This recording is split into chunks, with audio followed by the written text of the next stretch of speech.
दर्शकबिन नमस्कार। तपाईँ हेर्दै हुनुहुन्छ फारेस्ट टाइममा तपाईँलाई हार्दिक स्वागत गर्न चाहन्छु। म पूर्णबहादुर लावत। दर्शकबिन, विश्वकै सर्वोच्च शिखर सगरमाथा चढ्न कसलाई पो रहर हुँदैन र? सगरमाथाको आनन्द लिन कसलाई पो रहर हुँदैन र? सगरमाथा जान त्यत्तिकै सङ्घर्ष र त्यत्तिकै कठिनाइहरू आइपर्छ। आज दुई पटक सगरमाथा चढेर उहाँले आफ्नो नाम एउटा उच्च बनाउनु भएको छ। हामी उहाँसँग आज कुरा गर्दैछौँ। उहाँ हुनुहुन्छ विजय घिमिरे। विजय घिमिरेले हामीले हार्दिक स्वागत गर्न चाहन्छौँ। विजय घिमिरेजी, स्वागत छ। धन्यवाद र दर्शक सम्पूर्ण। विजयजी, तपाईँलाई यो सगरमाथा चढ्ने चाहिँ सोच कसरी आयो, सोच कसरी पलायो, त्यसको बारेमा हामीले केही जानकारी पाउन सक्छौँ? एकदमै म तपाईँहरूलाई सगरमाथाको बारेमा सबै कुरा नै स्पष्ट बनाउन चाहन्छु। म विगत लामो समयदेखि म विदेशीसँग काम गर्छु र एउटा हिमाल भनेको र एउटा टुरिज्म भनेको हरेक कुरा तपाईँको जिरो लेभलबाट सुरु हुन्छ। र मेरो सुरुवातदेखि म तपाईँलाई भन्न चाहन्छु। हजुर, मेरो सुरुवात कसरी भयो? म एउटा गोठमा जन्मेको मानिस हुँ। एउटा सोलुखुम्बु जिल्लाको दुधकुण्ड नगरपालिका 7 भित्ताखर्कामा जन्मेको व्यक्ति हुँ। हजुर, म एउटा गरिब फ्यामिलीमा जन्मेको मान्छे र म जब 15 वर्षको उमेरदेखि नै म तपाईँको चाहिँ सोलुखुम्बु तपाईँको पासाङ लम्बा गाउँपालिका अहिले भन्छ लुक्ला भन्ने ठाउँ। लुक्ला भनेको तपाईँको चाहिँ एकदमै लुक्लाबाट माथि भनेको एकदमै टुरिज्म एरिया हो। लगभग त्यहाँ तपाईँको चाहिँ सिजनमा लगभग 5 लाखभन्दा माथिको विदेशीहरू नेपालमा आउनुहुन्छ र घरबाट म हिँडिसकेपछि म माथि खुम्बु भन्छ त्यहाँ पुगिसकेपछि म विदेशीको भारी बोक्थेँ। किनकि एकैचोटि त्यहाँ गाइड गर्ने ठुल्ठुलो काम गर्ने अवसर पाउँदैन। म विदेशीको भारी बोक्थेँ। लगभग मैले तपाईँको 2 वर्ष 2 सिजन 3 सिजन म त्यो विदेशीकै नै भारी बोकेँ। र कस्तो हुन्छ भने टुरिज्म भनेको यो चाहिँ मैले एक कुरा काटेँ। हजुरले भारी बोक्दै गर्दाखेरि कसरी सम्पर्क गर्नुभएको थियो? भारी बोक्दा कति खालको सङ्घर्ष गर्नु पर्थ्यो? भारी बोक्दाखेरि सगरमाथामै पुग्नु पर्थ्यो या सिधै तपाईँ भारी बोकेर बिच बाटोमा मात्रै पुग्नु चाहिँ कस्तो खालको हुन्थ्यो? विदेशीहरू एभरेस्ट बास क्याम्प अनि एभरेस्ट हेर्नको लागि कालोपत्थरसम्म जाने एउटा ग्रुप हुन्छ। हजुर, त्यो टुर भनेको 13 दिनको हुन्छ। काठमाडौँबाट स्टार्ट भइसकेपछि 13 दिनमा चाहिँ माथि एभरेस्टको बास क्याम्प अनि कालोपत्थर गएर मजाले एभरेस्टलाई हेरेर फर्किने एउटा ग्रुप हुन्छ। र त्यो ग्रुपमा चाहिँ हामी भारी बोकेर जान्थ्यौँ होइन, लगभग 2-4 वर्ष त्यसरी। र अर्को चाहिँ के हुन्छ भने त्यो एभरेस्ट चढ्ने ग्रुप हुन्छ, त्यो माथिको त्यो बास क्याम्प भन्छ आदर्श शिविरसम्म चाहिँ तलबाट सामान त्यो भारी बोकेर त्यहाँ पुर्याउने काम हुन्छ होइन। र त्यसरी बिताएँ मैले होइन। र त्यसरी बिताउँदै गर्दाखेरि एभरेस्टको बास क्याम्पमा काम गर्ने कसरी गर्ने भन्दाखेरि तपाईँको चाहिँ माथि चढ्ने ग्रुप माथि जाने ग्रुपहरू हुन्छ। बास क्याम्पमा चाहिँ त्यो खाना बनाउने क्या, हामी चाहिँ कुकमा काम गर्ने क्या। अनि कुकमा काम गर्दा गर्दै तपाईँको म 4-5 वर्ष एभरेस्टको बास क्याम्पमै काम गरेँ। हेर्नुहोस् है, 5 वर्ष भनेको पुरै बस्ने होइन फेरि होइन, त्यो पनि बुझ्नुपर्छ है। वर्षमा एकचोटि सिजन हुन्छ एभरेस्ट चढ्ने होइन। सिजन चाहिँ कुन हो सर? ठ्याक्कै तपाईँ चढ्ने नेपालीको डेट भनेको त्यहाँ माथि चढ्ने नेपाली डेट भनेको तपाईँको चाहिँ यहाँबाट चैत महिनादेखि स्टार्ट हुन्छ होइन। चैत महिनाबाट स्टार्ट भइसकेपछि चैत वैशाख जेठ, चैतको 15 यहाँबाट स्टार्ट हुन्छ अनि लगभग तपाईँको जेठ महिना चाहिँ माथि चढिसकिन्छ। अनि त्यसरी त्यो 2 महिना चाहिँ म त्यहाँ बिताएँ क्या। 2 महिना चाहिँ वर्षमा 2 महिना तल माथि बिताउने एभरेस्टको बास क्याम्पमा। अनि त्यो 10 महिना चाहिँ फेरि तल तपाईँको चाहिँ कन्स्ट्रक्सनको काम गर्ने मसँग काम गर्ने साथीहरू 50 जना भन्दा माथिका साथीहरू मैले काम दिएको थिएँ क्या। अनि त्यसो गर्दा गर्दै होइन, अब त्यहाँ यस्तो भयो कि कसैको मलाई चाहिँ एउटा म विश्वकर्मा समुदायको एउटा हजुर। र एउटा कुरा मैले तपाईँलाई के भन्नुपर्छ भने स्पष्ट विजय घिमिरे सगरमाथा चढेको उद्देश्य के हो त भने तपाईँले क्वेसन गर्नु भएको छ, कुरा थाहा छ। यसमा म 5 वर्ष काम गर्दाखेरि के हजुर त्यो ठाउँमा दलित समुदायबाट कोही पनि तपाईँको अहिलेसम्म सगरमाथा आरोहण गरेको हामीले देखिनौँ। हजुर मैले देखिनँ के त्यहाँ माथि आरोहण गर्ने त कुरो सगरमाथाको त कुरै छाडिदिनुहोस्। नेपालमा लगभग तपाईँको चाहिँ 500,000 चाहिँ हिमालहरू छन्। हजुर 6,000 मिटरभन्दा 5,000 मिटरभन्दा माथिका हिमालहरू छन् होइन।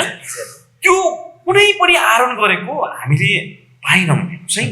नपाउँदै गर्दाखेरि अब किनकि यो भनौँ एउटा चाहिँ कति दलित भन्छ यो कुनै बनाएका हामीलाई बनाएको हामी यो समुदाय होइन। र त्यो भइसकेपछि त्यो ठाउँमा चाहिँ किन जानु दिइएन त? मैले यहाँनिर कुरा काटेँ। दलित समुदाय भएर अहिलेसम्म कोही पनि चढेको छैन सगरमाथामा अथवा अरू शिखरमा पनि चढ्न अलिक कमै छ। तपाईँ त्यहाँ जाने जाँगर चाहिँ कसरी गर्नुभयो, जस चाहिँ कसरी ल्याउनु भयो होइन।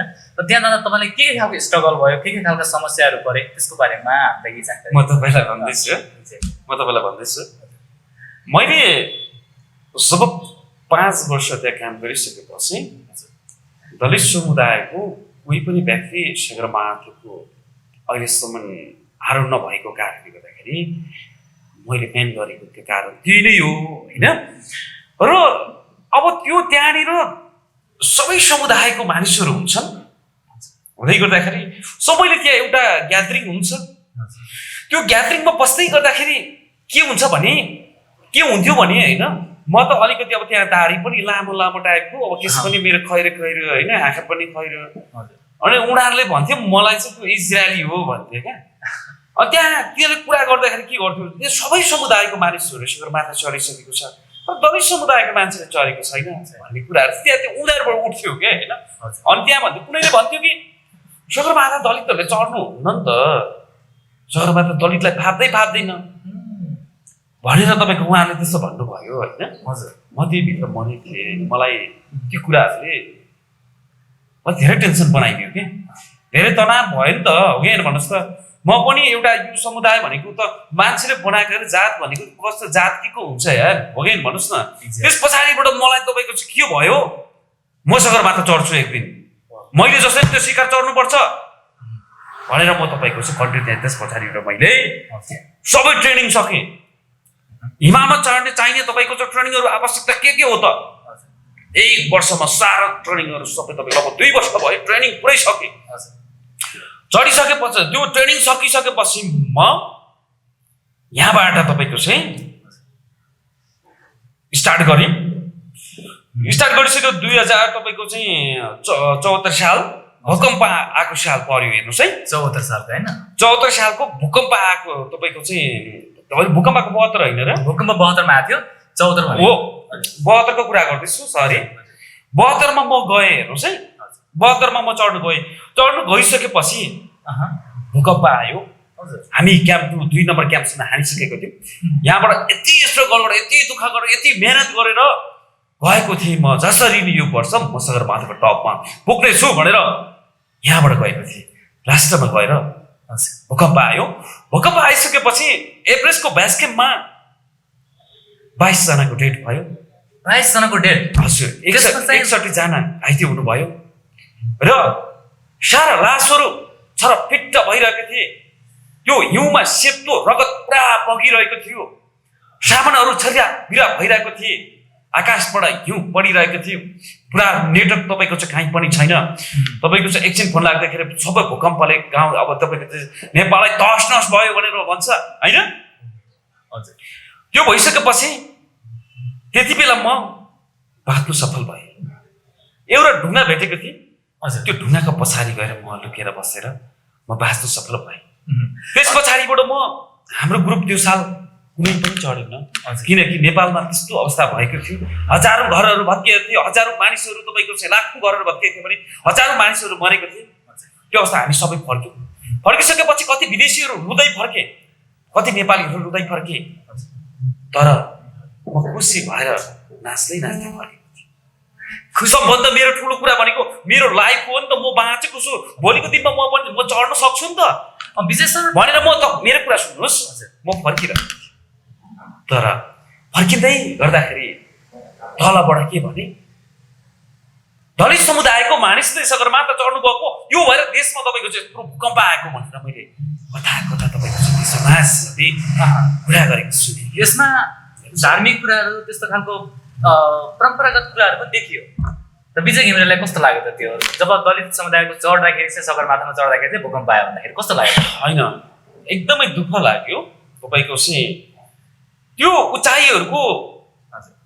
उचाइहरूको कसैको अध्ययनमा हुँदैन के। त्यो उचाइमा कोही मानिसलाई तपाईँको चाहिँ जाँदाखेरि फाप्ने, कोही मानिसलाई नफाप्ने, कोही मानिस जाँदा मर्ने, कोही नमर्ने भनेको कोही पनि हुँदैन। भगवानले काहीँ पनि विभेद गरेको छैन। म जस्तो एउटा मानिस तपाईँको चाहिँ म पनि त मानव थिएँ नि त, हो कि भन्नुहोस् त। एउटा धरतीमा तपाईँको टेक्नको लागि हरेक प्राणीहरूलाई तपाईँको चाहिँ अधिकार छ, राम्रोसँग थाहा छ नि। तर समाजले नबुझेको कारणले गर्दाखेरि चाहिँ यस्तो मान्छे चढ्नु भएको, त्यस कारणले गर्दाखेरि यसरी भूकम्प आयो भनेर चाहिँ उहाँले भन्नुभयो। त्यस पछाडिबाट म फर्केँ। म डराइनँ क्या। मैले भने उहाँले मलाई भन्नु राम्रो कुरा थियो, भन्नुभयो।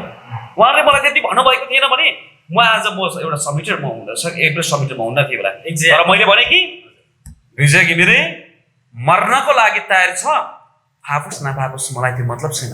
तर म एक दिन सगरमाथाको टुप्पामा जसरी भने म पाइलो टेकेर छाड्छु भनेर एउटा हिम्मत कसेर तपाईँको चाहिँ कन्टिन्यू अगाडि बढेँ। त्योभन्दा अगाडि पनि मेरो तपाईँको चाहिँ लगभग 25 लाखभन्दा माथिको खर्च भएको थियो।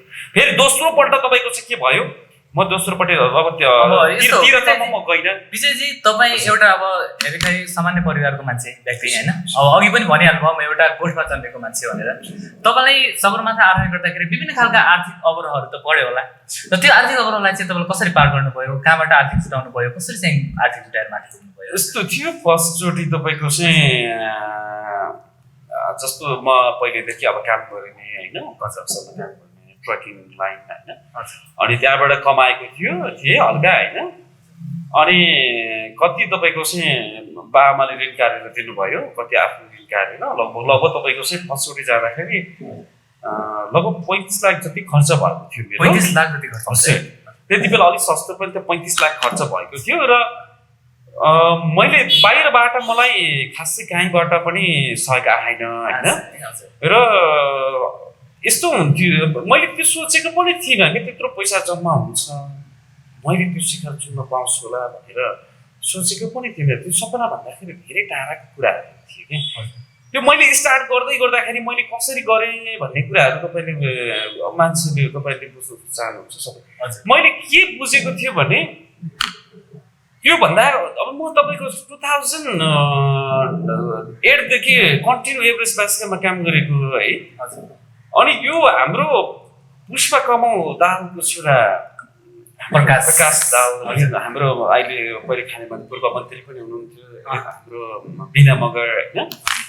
उहाँहरू चढ्नु जाने माथि जाने बेला एउटा समिट गर्नु जाँदाखेरि राज्य कोषबाट 2 करोडभन्दा माथिको तपाईँको चाहिँ रकम छुट्याएको थियो। मेरो कुरा सुन्नुहोस् है, हजुर हजुर छुट्याएको थियो। मैले यो विरोध गर्ने मैले त्यो भन्नु खोजेको मैले कसरी त्यो एभरेस्टमा भएँ भन्ने कुरालाई मैले तपाईँलाई चेक गर्नु खोजेँ। उहाँलाई अब एउटा भनौँ उहाँहरू गरिब पनि होइन, एउटा राज्यको उहाँको अहिले त्यति बेला राज्य सत्ता उहाँहरूकै हातमा थियो होइन।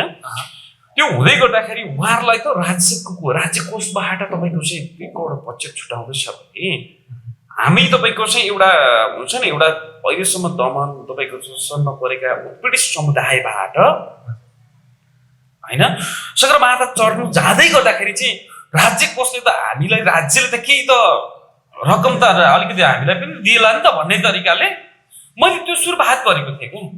तर मलाई राज्यबाट तपाईँको मैले 1 रुपियाँ नै पाइनँ भनौँ न सिधा होइन, 1 रुपियाँ मैले पाइनँ होइन। तर पनि म कहिले पनि हार खाइनँ, कन्टिन्यू पुरा लागु परिरहेँ। दिनरात काम गर्थेँ, दिनरात मेहनत गर्थेँ होइन, दिनरात मेहनत गर्थेँ। किनकि त्यो सपना देखिसकेपछि त्यसलाई पुरा गर्नको निमित्त सुतेर हुँदैन भन्थ्यो मेरो आत्माले जहिले पनि। त्यो म थाकेर हुँदैन भन्थ्यो। 1 वर्ष 2 वर्ष रातको काम गरेर बस्थेँ, मसिन काम त्यतिको भएको थियो र त्यहीँबाट आर्थिक त्यसरी जम्मा गरियो। र अलिकति मलाई तपाईँको चाहिँ कम्पनीले हाम्रो ट्र्याक नेपाल एस्पिरेसन ट्र्याकको तपाईँको डाइरेक्टर साहबले मलाई त्यो सागर थापा हुनुहुन्छ, सागर तपाईँको पौडेल हुनुहुन्छ, सागर पौडेल दाइले मलाई सहयोग गर्नुभयो होइन। उहाँको साथ सपोर्टले गर्दाखेरि पनि आज म पहिलोचोटि तपाईँको चाहिँ एउटा समुदायको एउटा चाहिँ कीर्तिमान राखेको छु। हजुर। र म मात्रै यो समाजले भन्छ विजय घिमिरे मात्र सगरमाथा पुगेको भनेर भन्छ, तर म भन्छु विजय घिमिरे मात्र सगरमाथाको टपमा पुगेको होइन। यी देशमा भएका एउटा 60 लाख समुदाय त छँदैछ, तर एउटा सिङ्गो नेपालीहरू त्यो ट्रकमा त्यो ठाउँमा पुगेको भन्ने पक्कै पनि मैले महसुस गर्छु होइन।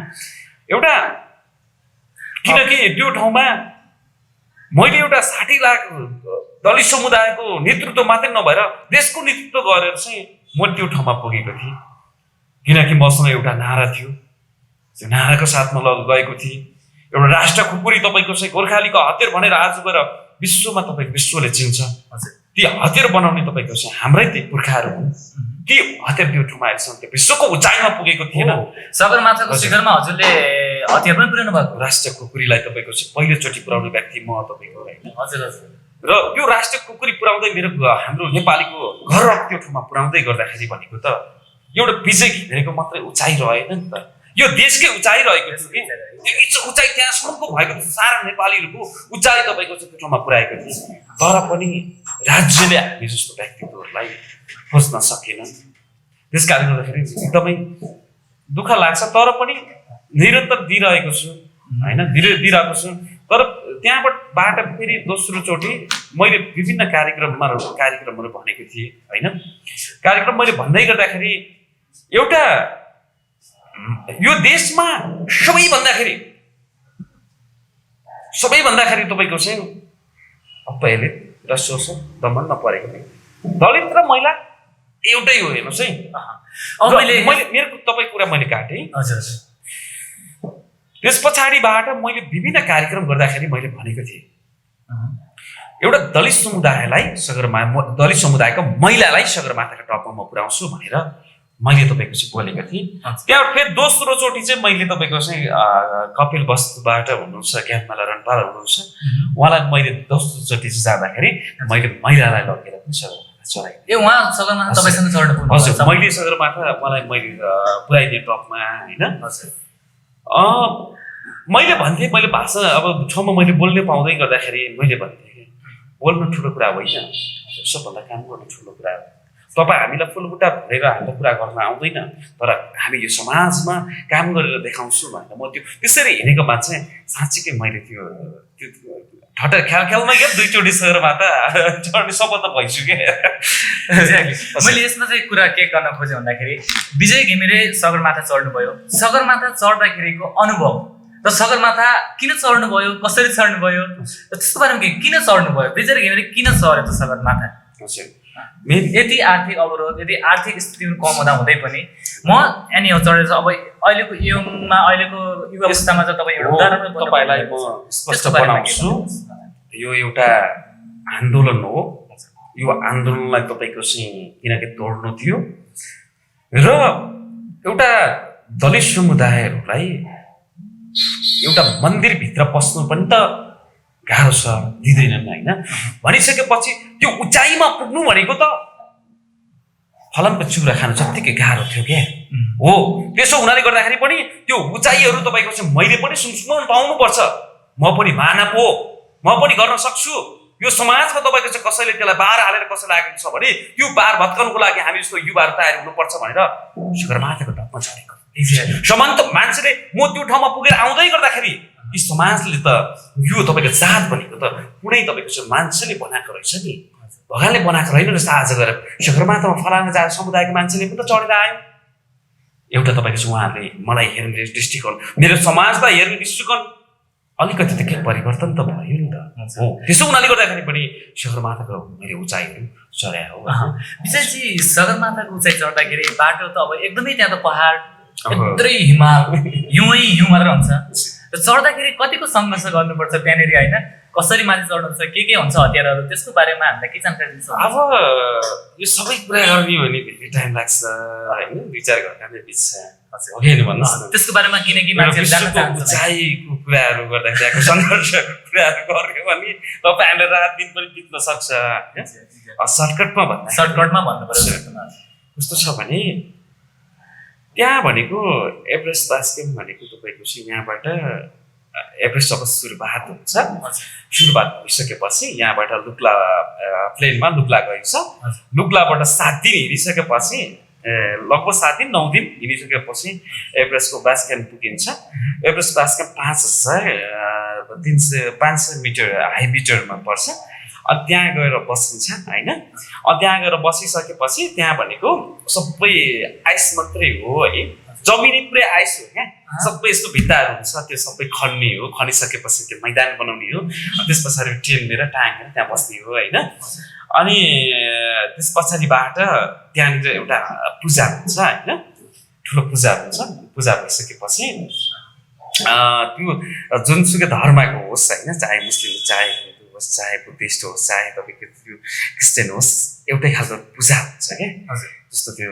हिन्दू धर्म के अरे बुद्धिस्ट कल्चर अनुसार पूजा हुन्छ अनि त्यो पूजा गरिसकेपछि तपाईँको चाहिँ कन्टिन्यू स्टार्ट हुन्छ क्या अनि पूजा भएको भोलिपल्टदेखि चाहिँ रातको 12 बजी हामी उठेर हिँड्छौँ होइन रातको 12 बजी हिँडिसकेपछि हामी क्याम्पमा जम्मा 5वटा क्याम्प छ हो 5वटा क्याम्प छ 5वटा क्याम्पमा तपाईँको चाहिँ फर्स्ट क्याम्प जान्छौँ होइन अनि फर्स्ट क्याम्पबाट हामी फेरि फर्केर तलै आउँछौँ है रातको 12 बजी उठेर हिँडिसकेपछि माथि क्याम्प 1मा लगभग तपाईँको चाहिँ बिहानको 7-8 बजी पुगिन्छ क्या त्यहाँतिर सामान त्यहाँ पुऱ्याइराख्यो त्यहाँ फर्क्यो है अनि फर्किसकेपछि अनि तल आएर 2 दिन रेस्ट गर्छौँ अनि 2 दिन रेस्ट गरिसकेपछि फेरि हामी सामान हाम्रो अब इक्विपमेन्ट बोकेर माथि जान्छौँ है अनि गइसकेपछि त्यहाँ 2 नम्बर क्याम्प पुग्छौँ क्या 2 नम्बर क्याम्पमा फेरि सामान त्यहाँ झारिन्छौँ त्यहाँ झारेपछि तल आउँछौँ है तल आएर बस्छौँ फेरि दुई दिनबाट तलमाथि गर्नुपर्छ अनि यस्तो हुन्छ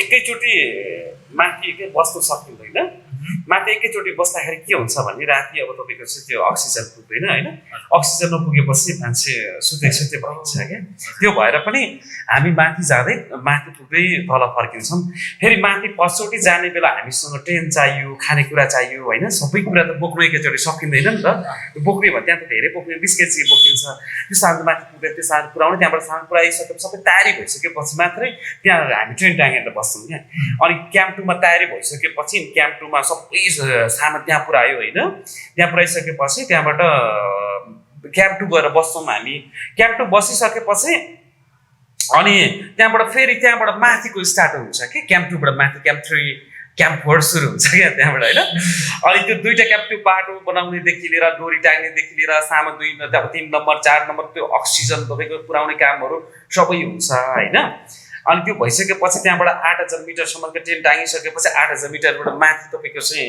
डोरी टाङ्नु गइन्छ होइन अनि माथि डोरी टाँगिसकेपछि लगभग तपाईँको चाहिँ 8,600 मिटरसम्म डोरी टाँगिसकेपछि तल फर्क्यो अनि फर्किसकेपछि फेरि अर्को दिन गएर पुरा डोरी माथि टाँग्छन् होइन टाँगिसकेपछि त्यहाँ तल फर्क्यो तल फर्किसकेपछि अब तपाईँको चाहिँ पहिले आफ्नो प्लान छ हामी जानुभन्दा अगाडि त 8 नम्बरमा तपाईँको अक्सिजन पुरा पुऱ्याइसक्नु पऱ्यो नि त अनि अक्सिजन सबै पुऱ्याएर ट्रेनसन टाँगिसकेपछि त्यहाँबाट सट्टै तल फर्किन्छ क्या बेस क्याम्प फर्किन्छ बेस क्याम्प फर्किसकेपछि लगभग तपाईँको 10 दिन जति चाहिँ रेस्ट हुन्छ क्या त्यो 10 दिन रेस्ट किन हुन्छ भनेर भन्दाखेरि तपाईँको चाहिँ त्यो माथि पुगेर आइसकेपछि हाम्रो जिउमा त्यो हुन्छ नि एनर्जी तपाईँ हुँदैन क्या पावर भनेको त एउटै हुँदैन सबै एकैचोटि डाउन हुन्छ है टपमा पुग्नुलाई त चाहियो अलिकति पावर त खतरा चाहियो नि त त्यो बिचमा फाइट गर्दै सकिहालिन्छ है त्यहाँबाट तल फर्क्यो है फर्किसकेपछि तल 10 दिन जति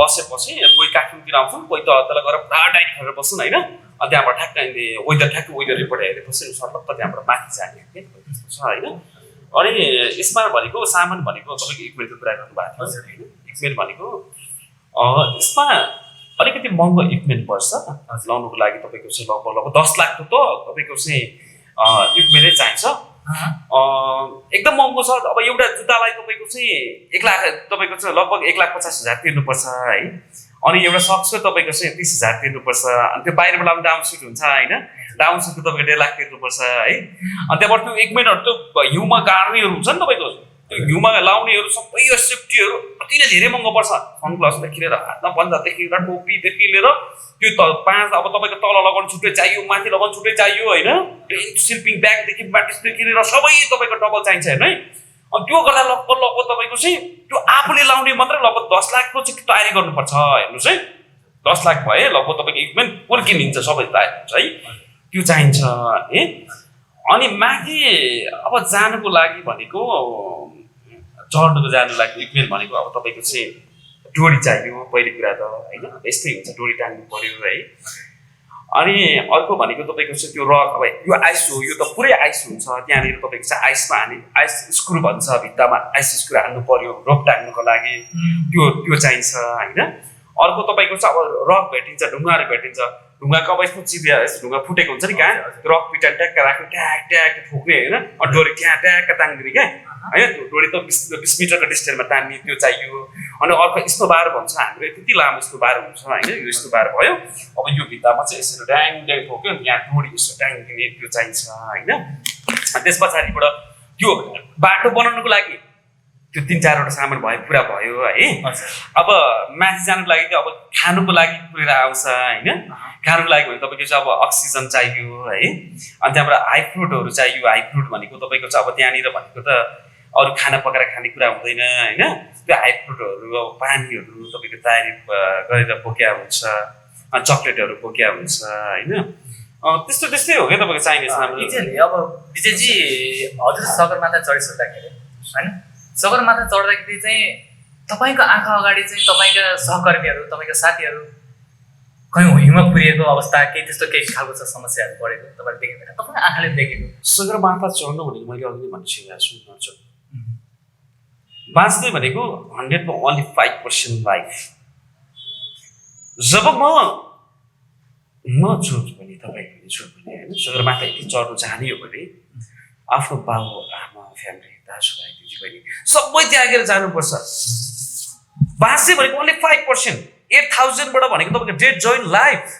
8,000बाट माथि डेड जोइन लाइफ म फर्किन्छु भने 5% मात्रै छ क्या कति बेला म मर्छु त्यो थाहा छैन जब तपाईँको चाहिँ त्यस्ता ठाउँमा जाँदै गर्दाखेरि 100जना गएको छ भने त 2-4जना त ढलिहाल्छ नि हो कि भन्नुहोस् न ढल्दैन त त्यो लासहरू कति छ अहिले पनि सगरमाथामा सगरमाथाको आदर्शबाट त्यो वरिपरि तपाईँको चाहिँ माथि टपदेखि तलसम्म खोज्ने भने अझ पनि तपाईँको 500-600 तपाईँको चाहिँ लासहरू त्यहाँनिर छ अझ बढी होला क्या अनि विशेष बढीहरू त्यस्तो छ हामी अब गइरहेको हुन्छौँ माथि त्यो डोरीमा तपाईँको चाहिँ मान्छेहरू किन 12-14जना मान्छेहरू मरिरहेको हुन्छ अब हेर्नुहोस् है डोरीमा त्यो झुन्डिरहेको हुन्छ क्या लासहरू ड्याङ ड्याङ झुन्डिरहेको हुन्छ 10 वर्ष 15 वर्ष अगाडिदेखिको लासहरू त्यहाँतिर झुन्डिरहेको छ हेर्नुहोस् त्यो ढुङ्गाको खोजतिर पस्यो होइन त्यहाँतिर बसिरहेको छ भइसकेपछि कति होला त्यहाँ डेड बडीहरू के त्यो यति त्यो साध्य नै छैन होइन त्यसो भएको कारणले गर्दाखेरि सगरमाथा चढ्नु भनेको हिम्मत पनि चाहिन्छ हिम्मत पनि चाहिन्छ सर अब सबभन्दा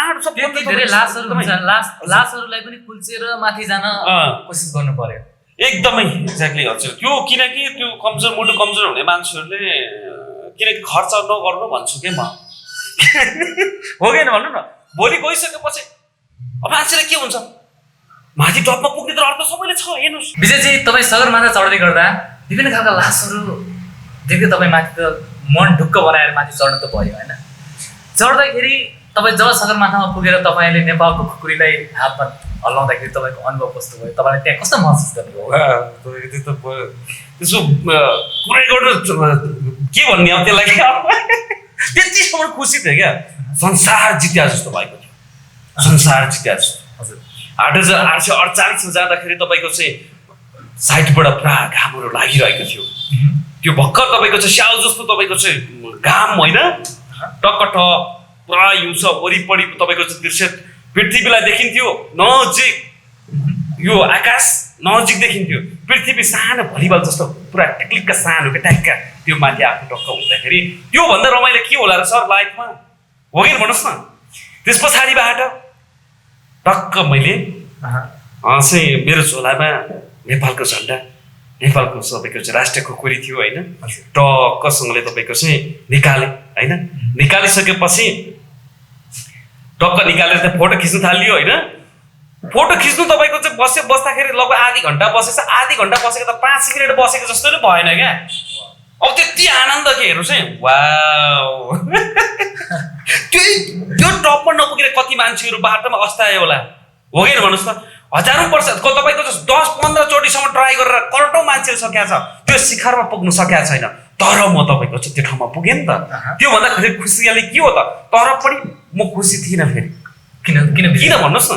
म टपमा त पुगेँ म त धेरै खुसी हुनु पर्थ्यो नि त तर खुसी थिइनँ क्या कसरी किन अझै पनि म सेपमा छैन जब म टपमा पुग्छु टपमा पुगिसकेपछि जब म सेफ ल्यान्डिङ गरेर तल झर्छु अनि मात्र मैले खुसी मनाउने हो क्या बुझ्नुभयो नि म त अझै पनि तपाईँको चाहिँ मेरो लाइफ भनेको त 100% मात्रै छ नि त मानिसहरू तपाईँको चाहिँ तपाईँले देख्नु भएको छ किनकि राष्ट्रिय पासाङमा उमी हेर्नुहोस् होइन यहाँ हजारौँ मान्छेहरू तपाईँको चाहिँ फर्किने क्रममा मरेका छन् नि हो त्यसो भएको कारणले गर्दाखेरि हामीले टपमा पुगेर खुसियाली मनाउनु भन्दाखेरि तपाईँको चाहिँ अझै म सेफ ल्यान्डिङ जब गर्छु अनि चाहिँ त्यहाँबाट खुसियाली मनाउनु भयो भने त्यो चाहिँ सफलता हो क्या यो जुनसुकै कामलाई है एउटा मैले सिकाएको कुराहरू गर्दै गर्दाखेरि त्यहाँ जोडियो कुरा तर हामीहरू जुनसुकै कामहरू सफलता गर्छौँ नि होइन त्यो सेफ ल्यान्डिङ जब गर्छौँ नि अनि खुसियाली मनाउने हो क्या हो कि भन्नुहोस् न जब म सेफ ल्यान्डिङ भयो